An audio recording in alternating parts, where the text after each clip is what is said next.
बिना लाई लपट की पढ़ाई में आप सबों का स्वागत है। फिर से हम आ चुके हैं क्लास 12th वाले बच्चों के लिए जो मैट्रिक्स का सेशन ये चल रहा है। इसमें हमने पिछले सेशंस में अबाउट द मैट्रिक्स डिफिनीशंस कैसे अरेंज करते हैं, रेक्टेंगुलर अरेंजमेंट के बारे में हम लोग जाने थे। देखेंगे आज से अगला टॉपिक जो डिफरेंट टाइप्स ऑफ मैट्रिक्स क्या सब होने वाले हैं। तो जो बच्चे 12th में है, जिनका बोर्ड एग्जामिनेशन है, उनके लिए बहुत ही इंपॉर्टेंट सेशन है ये। क्लास कंटिन्यूअसली चल रहा है। जैसे ही हमारा चैप्टर क्या है कि एक एक कॉन्सेप्ट हम पहले क्लियर कर रहे हैं कि मैट्रिक्स से रिलेटेड सारे कौन कौन से टॉपिक को हमें समझना है, उनसे रिलेटेड क्वेश्चंस प्रैक्टिस कर रहे हैं। और फिर लास्ट में एक मास्टर क्लास आएगा जो कंप्लीट वन शॉट्स के अंदर में आपको पूरे मैट्रिक्स के लगभग 50 क्वेश्चंस को कवर करवाएंगे। उससे पहले हम पहले कॉन्सेप्ट क्लियर कर लेते हैं कि कैसे क्वेश्चंस को सॉल्व करना। तो चलिए आइए देखते हैं हम लोग मैट्रिक्स में जैसे कि बात किए हुए थे कि अरेंजमेंट करने की बात, सिंबॉलिक रिप्रेजेंटेशन ऑफ मैट्रिक्स कैसे करते हैं, एआईजे को रिप्रेजेंट करना। और फिर हम लोगों ने एक क्वेश्चंस लेकर के देखा था पिछले सेशंस में कि कोई एक मैट्रिक्स आपके सामने दिया हुआ है और इसमें डिफरेंट एलिमेंट्स को हम लोग कैसे फाइंड आउट करते हैं। यानी कि एलिमेंट्स जो है सो 1 2 3 का मतलब यानी कि सेकंड रो और थर्ड कॉलम का एलिमेंट्स क्या है, 2 1 है यहाँ पर। तो सेकंड रो और सेकंड रो की बात करेंगे। यहां पर इसका एलिमेंट पूछ रहा है, क्या कर रहा है, right the element of A23। तो A23 का एलिमेंट क्या हो जाएगा, सेकंड रो का, यानी फर्स्ट रो R1 हम बोले हुए थे, इसको R2 बोलते हैं। हॉरिजॉन्टल लाइन जो है सो क्या है, रो को रिप्रेजेंट करता है। और ये सेकंड वाला जो J वाला एलिमेंट होता है AIJ, इसमें J वाला जो होता है वो कॉलम को, तो कॉलम 1, कॉलम 2, कॉलम 3 और कॉलम 4 होते थे। तो कॉलम यहां पर हम कौन सा बात कर रहे हैं, कॉलम 1 और रो 2 जो क्या आ रहा है 3, तो इसका वैल्यू क्या हो जाएगा, -3 हो जाएगा। तो इस तरह से सारे एलिमेंट्स को आपको आइडेंटिफाई करने के लिए दे देगा। फिर express those elements in terms of A I J, मतलब उन एलिमेंट को एआईजे के टर्म में रिप्रेजेंट कीजिए दैट्स आर इरेशनल नंबर। तो इसमें इरेशनल नंबर की बात यदि हम लोग करें तो कौन कौन से इरेशनल नंबर है, तो इरेशनल नंबर यहां पर क्या है हमारा, √2 और √3 को हम देख रहे हैं। इसको किस फॉर्म में रिप्रेजेंट करना है, एआईजे के फॉर्म में। तो क्वेश्चन नंबर 4 का जो सॉल्यूशन होगा, √2 हमारा कौन सा एलिमेंट है, तो ए किस रो का है, ये रो 2 का है, सेकंड रो का है। तो पहले रो को लिखते हैं और कॉलम कौन सा है, थर्ड कॉलम है। कौन सा कॉलम है, थर्ड कॉलम है। तो कॉलम नंबर 3 हम लोग लिखेंगे।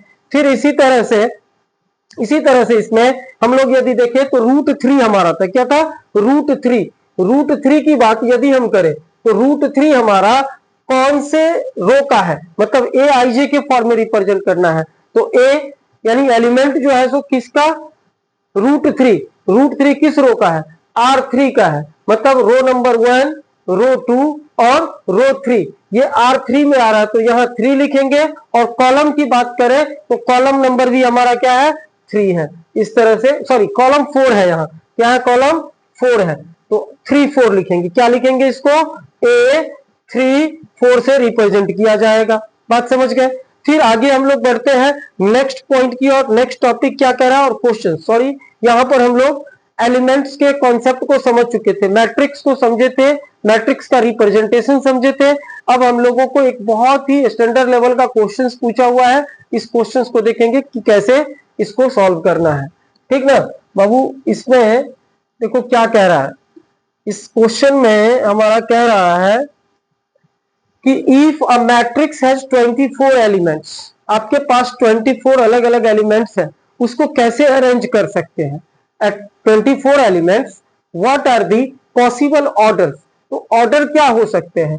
हो सकता है कि इस टोटल 24 एलिमेंट्स को हम सिंगल रो में अरेंज कर दें, मतलब इस तरह से अरेंज कर सकते हैं, A11, A12, A13, इसी तरह से A14, so dot dot dot on A1, sorry कहां हमारा क्या है, टोटल 24 एलिमेंट्स है। तो फर्स्ट रो 24th कॉलम, तो हमारा 24 कॉलम चला जाएगा इस तरह से।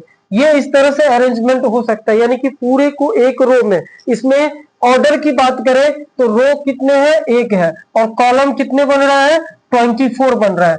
तो इस तरह से कैसे अरेंज किया जा सकता है, 24 एलिमेंट्स को हम कितने तरीके से, कितने प्रोसेस से रेक्टेंगुलर शेप में अरेंज कर सकते हैं। यदि इस तरह का क्वेश्चन आता है तो आप सिंपली समझिए, जो 24 एलिमेंट्स है उसको अरेंज करने का simple number, all possible orders, क्या पूछ रहा है, फाइंड द पॉसिबल ऑर्डर्स। तो ऑल पॉसिबल ऑर्डर के लिए फॉर ऑल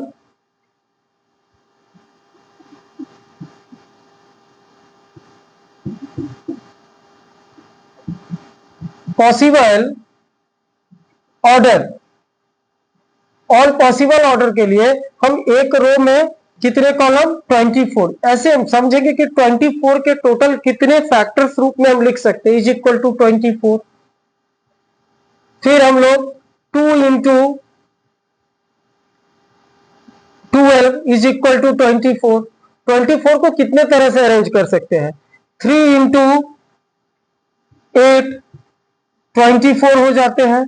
फिर 4 इंटू 6 कितना हो जाएगा, 24 एलिमेंट्स होंगे। यानी 24 एलिमेंट्स को आप एक रो में या दो रो में, एक मतलब कितने, दो रो कर सकते हैं, और कॉलम कितने, 12 बना सकते हैं। तो ऑर्डर कितने, एक ऑर्डर ऐसा हुआ, दूसरा ऐसे होंगे, थर्ड ऐसे होंगे, और फोर्थ 4 इंटू 6 होंगे। इससे आगे चलिए, 24 का और क्या फैक्टर हो सकता है, तो 5 इंटू होगा नहीं, 6 इंटू, तो 6 से फिर रिपीट हो जाता है हमारा। तो अब ऑर्डर चेंज रिवर्स वे में भी हमारा जा सकता है। रिवर्स में क्या होगा, रिवर्स में यदि हम इसको लिखें तो 6 इंटू हमारा क्या हो जाएगा बाबू, 24 हो जाता है। मतलब कि नंबर ऑफ रो 6, पहला वाला क्या होता है, रो, और दूसरा वाला कॉलम की संख्या। तो रो और कॉलम कैसे अरेंज कर सकते हैं, मैट्रिक्स को रेक्टेंगुलर अरेंजमेंट में जब करते हैं ए आई जे, तो उसमें रो और कॉलम की संख्या मतलब m क्रॉस n करते हैं। तो पहला रो की संख्या 1 2 3 4 ले सकते हैं, 5 रो नहीं ले सकते हैं, क्योंकि 5 रो लेंगे तो कॉलम ऐसा 5 का मल्टीपल 24 नहीं होता है। इस तरह से अब 6 से रिपीट हो गया, तो यदि रो की संख्या 6 कर देंगे तो कॉलम फिर कितना हो जाएगा, 4। यदि रो की संख्या हम लोग 8 कर दे तो कॉलम की संख्या 3 हो जाएंगे। रो की संख्या यदि हम लोग 2 कर देते हैं तो कॉलम, सॉरी 12 कर देते हैं तो कॉलम की संख्या 2, यानी रो और कॉलम इस तरह से भी अरेंज हो सकते हैं। तो सिंपली समझना है कि ऑल पेयर ऑफ फैक्टर्स हम लोग निकालेंगे, पेयर ऑफ मल्टीपल 24 के जो जो हो रहे हैं, तो कितने हुए थे, 1 इंटू 24, 2 इंटू 12, 3 इंटू 8, 4 इंटू 6, और फिर 6 से रिवर्स हो जाते हैं, यानी इसका डबल, टोटल 4 हुए थे, 1 2 3 4, और उसको रिवर्स में लिखेंगे तो इसे 24 हो जाते हैं। ये भी हमारा क्या हो जाता है, 24, और हमारे पास 24 रो इंटू 1 कॉलम, तो भी 24 हो जाते हैं। तो 4 इधर हो गए और 4 पॉसिबल अरेंजमेंट इधर हो गए। तो possible, total possible order, total possible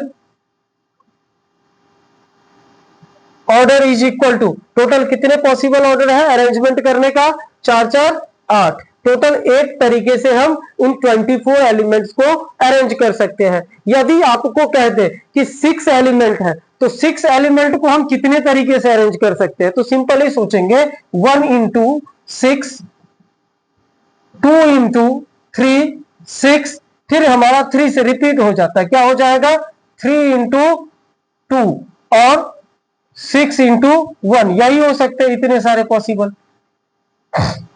तो टोटल कितने अरेंजमेंट ऑर्डर हुए, 4 ऑर्डर हुए, 1 2 3 और 4 ऑर्डर्स होते हैं। क्या करते हैं, उस 6 का फैक्टर लिखना शुरू कर देते हैं। 17 खुद एक प्राइम नंबर है, तो 17 के लिए कितने पॉसिबल ऑर्डर हो सकते हैं, तो 1 इंटू 17, या फिर हम लोग क्या कर सकते हैं 17 इंटू 1 कर सकते हैं, यानी कि एक रो के अंदर 17 एलिमेंट या एक कॉलम के अंदर 17 एलिमेंट, या फिर 17 रो बना देंगे हम लोग, यानी सिंगल कॉलम बना सकते हैं। तो ये इस तरह से 2 पॉसिबल हो सकते हैं, टोटल कितने 2 हो जाएंगे। कभी भी आपको नंबर ऑफ एलिमेंट्स यदि दे दे, सपोज आपके पास नंबर ऑफ एलिमेंट्स कितने हैं 15 है, कितने हैं 15 है, तो इसके लिए ऑल पॉसिबल ऑर्डर लिखिए, तो सीधे लिखेंगे 1 इंटू 15, 2 इंटू नहीं होगा, 3 इंटू होगा, 3 इंटू कितना, 3 5 जा 15। अब फिर रिपीट होगा, अगला वैल्यू क्या आएगा 3 के बाद, 4 होगा नहीं, 5 होगा, तो 5 से क्या हो गया, रिपीट हो गया। तो हमारे पास 2 ऑर्डर आए थे, उसका डबल कर दीजिए, 2 इंटू जितना आता है उसका डबल, यानी टोटल 4 पॉसिबल ऑर्डर्स हो सकते हैं। बात समझ गए होंगे कि किस तरह से अरेंज करना है। फिर हम लोग नेक्स्ट क्वेश्चन की ओर देखते हैं। नेक्स्ट क्वेश्चन क्या कह रहा है कि अब कह रहा है हमारे पास construct a matrix, construct a 3x4 matrix whose elements are given by. अब एक मैट्रिक्स हमें बनाना है और उस मैट्रिक्स में ऑर्डर कितने होने चाहिए, तो 3x4 होना चाहिए। So the matrix A equal to, हम लोग लेट क्या करेंगे, let A equal to A I J, मतलब जो रो और जो कॉलम होगा वो, और उसका ऑर्डर कितना दिया हुआ बाबू, 3 रो और 4 कॉलम, 3x4। तो इसका प्रॉपर अरेंजमेंट जो होगा, एक रिप्रेजेंटेशन, वो क्या सब हो सकता है, कितने एलिमेंट होंगे इसमें, मतलब 3x4 वाले मैट्रिक्स में टोटल नंबर ऑफ एलिमेंट्स कितने होंगे, 12 एलिमेंट्स होंगे। 3 4 का कितना हो जाता है, 12 एलिमेंट्स। अब ये 12 एलिमेंट्स को लिखेंगे कैसे, तो यहां कह रहा है पहला वाला किसको रिप्रेजेंट करता है, फर्स्ट वाला जो होता है हमारा वो रो को रिप्रेजेंट करता है, और ये किसको, कॉलम को। तो हमारे पास रो की संख्या कितनी है, 3 रो है। तो पहला रो A1 A2 और A3, और कॉलम की बात करें तो दूसरा एलिमेंट कॉलम लिखते हैं। तो कॉलम में पहले रो का पहले कॉलम है A11, इसी तरह से A12, A13 और A14 हो जाएगा। मतलब कितने रो है, फर्स्ट रो में 4 कॉलम है, 4 था तो 4 कॉलम तक चलेंगे। इसी तरह से सेकेंड रो की बात करेंगे तो 21, A22, इसी तरह से A23 और ये A24, फिर A31, A32, A33 और ये A34। ये टोटल एलिमेंट की संख्या हमारा कितना हो गया, 12। 3x4 ऑर्डर मैट्रिक्स आ चुके हैं। ये मैट्रिक्स है। अब कह रहा है कि ये मैट्रिक्स हमें जो बनाना है उसके लिए लिख दिया हुआ है कि ए आई जे मतलब जो एलिमेंट होगा पहले वाले का, तो ए I J is equal to क्या, हमारा 1/2 मॉड में मॉडुलस वैल्यू है, यानी कि एब्सोल्यूट वैल्यू। इसके अंदर जो भी रिजल्ट आएगा वो क्या होगा, पॉजिटिव रिजल्ट होंगे। क्या करना है, -3i प्लस में j, 3i प्लस j करके रिप्रेजेंट करना है। तो अब देखो यहां पर हमारे पास A11 का वैल्यू क्या होगा, हम एक एक करके सारे वैल्यू को फाइंड आउट करेंगे। क्या करेंगे, एक एक करके सारे वैल्यू को फाइंड आउट करेंगे। देख लेते हैं सारा अरेंजमेंट। तो यहां पर हियर हमारा पहला एलिमेंट A11 की बात करें तो A11 का मतलब 1/2, क्या चीज, 1/2 मॉड में -3 इंटू आई का वैल्यू। तो आई का वैल्यू क्या, आई जे, पहला वाला 1 आई होगा तो आई का वैल्यू 1 और प्लस में जे का वैल्यू, तो जे का भी वैल्यू हमारा क्या है, 1 है। इज इक्वल टू कितना हो जाता है, तो देखो भाई -3, 3 1 जा 3 प्लस 1 तो -2 आता है। क्या आता है हमारे पास, -3 प्लस 1 -2, और एब्सोल्यूट के अंदर है तो प्लस में 2, तो 1/2 इंटू इसका रिजल्ट कितना आया, इसका रिजल्ट आया 2, which is equal to cancel हो करके क्या हो जाएंगे हमारे पास 1 हो जाएंगे। इसी तरह से इसका A12 निकालेंगे। क्या करेंगे, A12, तो A12 इज इक्वल टू भी हमारा 1/2 मॉड में 1/2, 3 इंटू क्या करना है, आई करना है। आई का वैल्यू कितना है 1, तो -3 और प्लस में जे का वैल्यू क्या है 2 है। जे का वैल्यू यहां पर आई प्लस जे है, देखेंगे बाबू ए आई जे, तो आई के जगह हमारा 1 था और जे के जगह क्या है 2 है, मतलब सेकंड वाला जो होता है वो जे है, तो 2 पुट कर दे तो -3 प्लस 2 कितना -1, तो 1 से मल्टीप्लाई करेंगे, रिजल्ट क्या आएगा इसका 1/2 आ जाएगा। इसी तरह से हमारा तीसरा एलिमेंट A31 भी निकाला जाएगा, A13, तो A13 की बात यदि करें तो 1/2 मॉड में, चलो 1 से मल्टीप्लाई किए इसमें आई के जगह 1 से, तो -3 अब प्लस में क्या करना है, जे का वैल्यू 3 है तो 3 प्लस माइनस 0, तो रिजल्ट क्या आएगा इसका 0। ये थर्ड एलिमेंट था, मतलब थर्ड कॉलम का। फिर हमारा कौन सा चलेगा, A14 फाइंड करेंगे। क्या फाइंड करेंगे, A14। तो A14 के लिए यदि हम बात करें A14, तो A14 में देखो हमारा 1/2 मॉड में क्या चीज, आई को यानी 1 से, आई के जगह क्या 1 है तो 1 से मल्टीप्लाई कीजिए, कितना आएगा -3, अब प्लस में जे, तो जे का वैल्यू कितना है, यहाँ जे का वैल्यू है 4, तो यहाँ 4 ऐड करेंगे। तो 4 यदि लिए तो -3 + 4 क्या होता है 1, 1 को 1/2 से मल्टीप्लाई करेंगे, हमारे पास क्या आएगा 1/2 आ गए। यानी कि फर्स्ट रो का हमें सारा एलिमेंट पता चल चुका है। क्या है फर्स्ट एलिमेंट का, पहला एलिमेंट फर्स्ट 1 आया है, सेकेंड एलिमेंट A12 जो आया है 1/2, थर्ड एलिमेंट 0 आया है और फोर्थ एलिमेंट 1/2 आया है। ये 4 एलिमेंट जो आए हैं सीक्वेंस में हम लोग निकाले हैं, वो फर्स्ट रो का था। अब हम लोग चलेंगे सेकेंड रो में। चलिए सेकेंड रो का भी हम लोग निकालते हैं। चलो बाबू सेकेंड रो का निकाल लेते हैं। सेकेंड रो की बात करें तो सेकेंड रो में पहला एलिमेंट A21, तो A21 जब करेंगे तो 1/2 मॉड में आई के जगह क्या लेंगे 2, आई के जगह क्या लेंगे 2 है हमारा, 3 इंटू आई, तो 3 इंटू 2 करेंगे तो 3 2 जा कितना हो जाता है 6, यहां -6 क्योंकि माइनस लगा हुआ है। अब प्लस में क्या है जे, तो जे का वैल्यू यहाँ क्या है 1 है, तो प्लस में 1 करेंगे तो -6 + 1 क्या आएगा 5 आएंगे, माइनस में आएंगे। बट ये एब्सोल्यूट जो लगा हुआ है साइन, मॉड में जब लिखा हुआ रहे तो निगेटिव हो या फिर पॉजिटिव हो, हम रिजल्ट क्या लेते हैं पॉजिटिव वैल्यू लेते हैं। तो यहां पर कितना आया 5, 5 को 1/2 से मल्टीप्लाई करेंगे तो क्या हो जाएगा 5/2 हो जाएंगे। ये पहला एलिमेंट हो गया सेकेंड रो का। चलिए अब अगला क्या A22, जो एलिमेंट बोलेगा वो हम पहले फाइंड कर लेंगे सारे एलिमेंट को। क्या बोल रहा था कि 3x4 मैट्रिक्स, तो इस तरह से पहले अरेंज किए। अब हम लोग क्या करेंगे A22 का वैल्यू, तो 1/2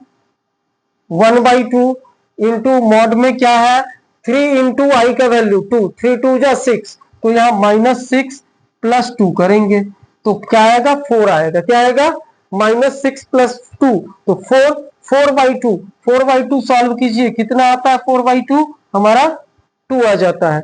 फिर इसी तरह से हम लोग थर्ड एलिमेंट में चलते हैं A23, मतलब सेकेंड रो का तीसरा एलिमेंट। तो सेकेंड रो का तीसरा एलिमेंट जब निकालेंगे तो 1/2 इंटू मॉड में आई इंटू 3 इंटू क्या चीज 2, तो -6, अब प्लस क्या करना होगा 3, जे के जगह क्या है यहाँ 3, जो आई और जे रिप्रेजेंट करता है वो किसको आई और जे, तो आई एंड जे के जगह वैल्यू पुट कर रहे हैं हम लोग इसमें, और कुछ नहीं कर रहे हैं। क्या करेंगे इसके बाद, तो -6 + 3, तो 3/2 क्या आ जाएगा इसका वैल्यू 3/2 आ जाएंगे। फिर चलेंगे लास्ट एलिमेंट A24 की बात कर लेते हैं। तो A24 में 1/2 मॉड में -6 और +4 करेंगे तो -6 + 4 आता है 2, 2/2 कितना हो जाएगा हमारा 1 हो जाएंगे। तो सेकेंड रो हमारा कंप्लीट हो गया। इसी तरह से हम लोग क्या करेंगे थर्ड रो फाइंड आउट कर लेंगे। थर्ड रो में देखेंगे A13, तो A13 तो 1/2 मॉड में, सॉरी थर्ड रो है 3 1 है, ये क्या है हमारा 3 1,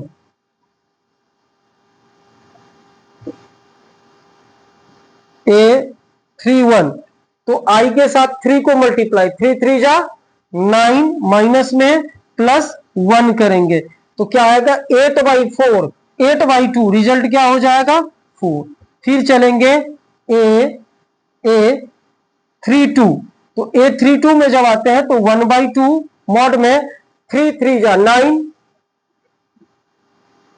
+2 करेंगे तो 9 -9 + 2 7 होता है, तो यहां आएगा 7/2 हो जाएंगे। क्या हो जाएंगे 7/2 हो जाएंगे। फिर इसी तरह से A33 की बात करते हैं तो 1/2 मॉड में 1/2 और मॉड में क्या लेंगे हम लोग 1/2 मॉड में क्या हो जाएगा हमारा 1/2 मॉड के साथ बोलो बाबू कितना हो जाएगा 3 तो 3 जा 9, -9 प्लस 3 करेंगे तो -9 प्लस 3 कितना आ गया 6/2। तो 6/2 हमारा क्या हो जाएगा 3। और लास्ट में हमारे पास A34 मतलब थर्ड रो का कौन सा एलिमेंट, फोर्थ एलिमेंट। तो थर्ड रो का फोर्थ 1/2 मॉड में -3 जा 9 प्लस 4 तो 9 प्लस -9 प्लस 4 क्या आएगा 5/2 क्या हो जाएंगे हमारे 5/2। इसीलिए हमारे पास जो मैट्रिक्स होंगे वो क्या होगा, अब जो जो एलिमेंट आया है आपके पास उसको हम लोग नोट डाउन कर लेंगे। इसका एलिमेंट आया है ये, दूसरे वाले का 2, तीसरे वाले A23 का आया है इतना, और इसका आया है 1। चलिए इसमें हमारे पास ये जो A31 आया है वो 4, A31 के बाद 32 की बात करें तो 7/2, और A33 की बात करें तो 3, और A34 की बात करें तो 5/2 आए हैं। अब यहां पर मैट्रिक्स, इसीलिए मैट्रिक्स जो हम लोग लिखेंगे वो मैट्रिक्स क्या होगा हमारा proper A is equal to orders में एलिमेंट को रिप्रेजेंट करेंगे। पहला एलिमेंट हमारा क्या है 1 है, दूसरा एलिमेंट फर्स्ट रो का सारा एलिमेंट लिखेंगे 1/2, अगला एलिमेंट 0, उसके अगला लास्ट में 1/2। चलिए ये फर्स्ट रो हो गया। सेकंड रो में चलेंगे, पहला एलिमेंट 5/2, नेक्स्ट एलिमेंट 2, अगला एलिमेंट 3/2 आया, क्या आया है 3/2, और लास्ट एलिमेंट इसका क्या आया है 1। फिर थर्ड रो की बात करेंगे तो थर्ड रो में पहला एलिमेंट 4, नेक्स्ट एलिमेंट 7/2, उसका नेक्स्ट एलिमेंट हमारा क्या आया है, नेक्स्ट एलिमेंट आया है 3, और सबसे लास्ट एलिमेंट आया है 5/2। तो इस तरह से हमारा कितने का 3x4 ऑर्डर का मैट्रिक्स कंप्लीट हो गया। A इज इक्वल टू जो मैट्रिक्स है उसके सारे एलिमेंट्स को हम लोगों ने रिप्रेजेंट कर लिया। इसी तरह से किसी भी मैट्रिक्स को हम लोग बनाते हैं। कोई भी मैट्रिक्स कंस्ट्रक्ट करने के लिए बोलेगा, यदि सपोज आपको कोई मैट्रिक्स बोले 2x3 ऑर्डर का मैट्रिक्स बनाना है तो A इक्वल टू हम लोग 2 रो है, 2 मतलब पहला वाला रो होता है तो A1 A11 A12 A13 लेंगे, कॉलम 3 थे। इसी तरह से A21 A22 और A23 ले लेंगे। केवल 2 ही रो थे तो 2 ही रो पर रुक जाएंगे, और कॉलम 3 थे। इसमें कॉलम क्या था 4, तो 4 तक आए हैं, और रो की बात करें तो 3 था, तो फर्स्ट रो, सेकंड रो और ये थर्ड रो। ये वर्टिकल लाइन हॉरिजॉन्टल लाइन जो होते हैं वो रो होते हैं, तो 3 रो बनाए, और कॉलम जितना बोल रहा था उतना कॉलम हम लोग कंस्ट्रक्ट कर लेते हैं। इस तरह से मैट्रिक्स को हम लोग फाइंड आउट करते हैं। चलिए अब हम लोग बातें करते हैं, नेक्स्ट आगे की बात करते हैं कि डिफरेंट टाइप्स ऑफ मैट्रिक्स क्या क्या होता है, मैट्रिक्स कितने तरह से हम लोग फॉर्म कर सकते हैं, कौन कौन से मैट्रिक्स होते हैं, उसको पहले आज के सेशंस में जानेंगे, और फिर इसी तरह से हमारे वीडियो